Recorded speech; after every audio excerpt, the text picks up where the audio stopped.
Now, let's move on. Talk about two more stocks. One is KEC International, which is down about 5% because of this issue the company is facing with PowerGrid. And the other is Azad Engineering. Vinny is here. Vinny, let's start with KEC. What's troubling the stock? Hi, so absolutely, like you mentioned, right, the issue that's come up with PowerGrid, where PowerGrid has actually barred the company from receiving any of their tenders or orders for a period of 9 months. This is going to be starting from November of 18th. The main reason for this was alleged transgression that took place of PowerGrid's contractual provisions, and there were some arrests made as well. This happened in March 2025. So concerns around this, and that is why PowerGrid has barred KEC from getting any orders or tenders. Now, the company in their release has said that they don't see any impact on the work that is already under the execution of with PowerGrid in terms of their projects. But let's look at the details now that are coming in. One, when you look at the tender pipeline in Q2 FY26, that was at around 1.8 lakh crores. Of this, the T&D, that is transmission and distribution pipeline, is at 65,000 crores.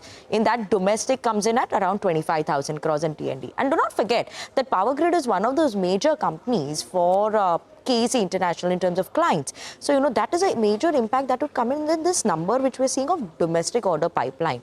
Because what the company has said in terms of guidance, 30,000 crore inflow by FY26. Now, will it affect this guidance of theirs for order inflow if, they're barred from KEC, PowerGrid's order intake that will come in as well?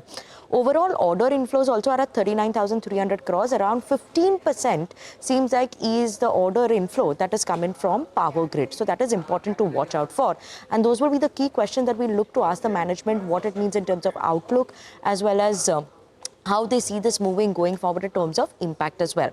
So KEC, that is why we're seeing that fall. Now, other than that, Azad Engineering, positive news flow coming in here. They've signed a contract with Pratt Whitney for development of and manufacturing of aircraft engine components. Time period is a long-term agreement. Exact time period is not mentioned or the contract value, but a big order win there. And that is why the stock is in focus.